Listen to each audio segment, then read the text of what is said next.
Every Hunger Games book is a story woven together by the perspective of its narrator.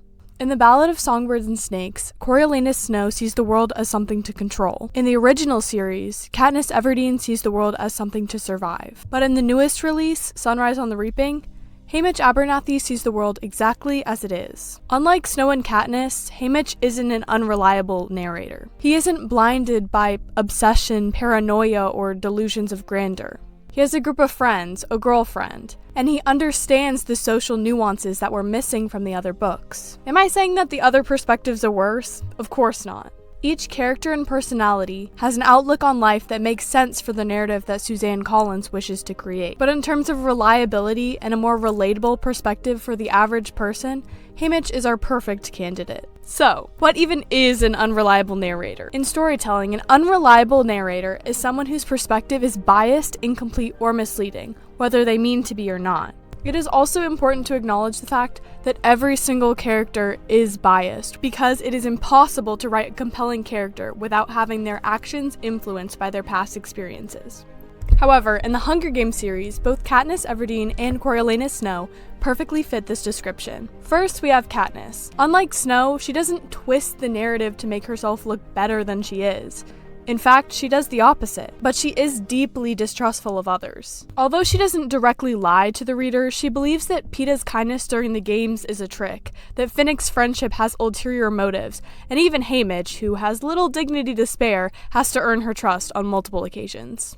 She's so used to people working against her that she sees betrayal everywhere, even when it's not really there. As a result, her narration is full of misunderstandings and paranoia. One massive example of this is her treatment of Peeta during the games. Despite being such a talented hunter, she doesn't pay too close attention. While she is brilliant in strategy with her bow, her vision wavers in the face of strong emotions. Whether because of past trauma or something else entirely, it is extremely difficult for her to get past her first impression that Peeta is untrustworthy. In reality, he is in love with her and believes that everything that happened during the games was real. Now, moving on to Coriolanus Snow. From the first chapter, Snow is consistently rationalizing his actions. He doesn't think what he's doing is manipulative. He thinks that it is necessary in order to survive. He doesn't see betrayal, he sees strategy. When he poisons, lies, or turns on people, it isn't because he's a bad person or because he wants to. In his mind, and the reader's mind, it's because he has to. At least, that's what he tells himself. Because we're in his head, we only see what he sees, which is deeply manipulated. But Snow misunderstands people a lot. He assumes that those around him are as calculated as he is. He sees kindness as weakness, and he doesn't understand genuine love and rebellion when it's not transactional. Snow is also a master of emotional omission. When something deeply disturbing happens, like Snow causing Sejanus' death, he talks around it. He represses guilt so thoroughly that even the reader starts to feel that same disconnect. It's not that he doesn't feel anything, it's just that he refuses to add that as part of his narration. And with his love life, he doesn't truly understand Lucy Gray. He romanticizes her existence and tries to contain the version that he created of her. And when she resists that, it's not seen as rightful independence, but as betrayal. By the end of The Ballad of Songbirds and Snakes, Snow doesn't have this tragic fall because he doesn't view himself as a villain.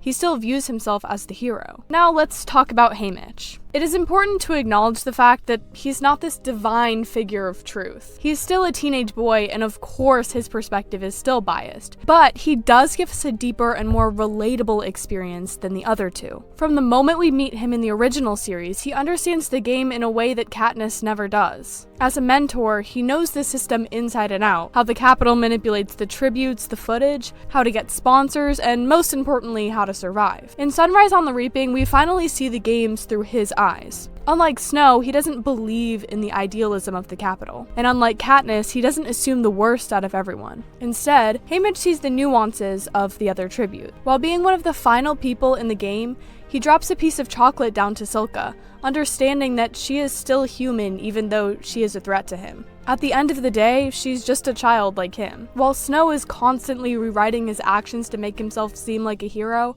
Haymitch understands when he's done something wrong. He knows when he's in trouble, and he knows when he's made mistakes. And unlike Snow, who believes that maintaining power at all costs, Haymitch has no illusions about the world. He sees the Capitol's brutality clearly, but unlike Katniss, he understands that he needs to stay within its rules to survive. To an extent. Katniss spends much of the trilogy questioning the motives of everyone around her. And in some ways that makes sense. She grew up in a world where she had to distrust everyone. But Haymitch, he doesn't need to second-guess everyone because he understands the Capitol's games. He's not naive, but he doesn't waste time being overly suspicious. His alliances in the 50th Hunger Games are practical, not paranoid. At the end of the day, every Hunger Games story is shaped by the person telling it. Snow twists reality to make himself the hero. Katniss misreads people because she's deeply insecure. But Haymitch, he just tells the truth, even if it's brutally honest. And that's why he's one of the most valuable perspectives that we've had yet. Thank you so much for watching. I hope you guys enjoyed this more analytical focus on a different series that I don't usually cover. Please make sure to like, subscribe, and leave a comment down below if you disagree or agree with what I said. And make sure to voice your opinions on whether you'd like me to continue this type of content and slowly drift away from just talking about my usual content, which, if you are new to the channel, is Miraculous Ladybug. Thank you so much for watching, guys, and have a fabulous day. Bye!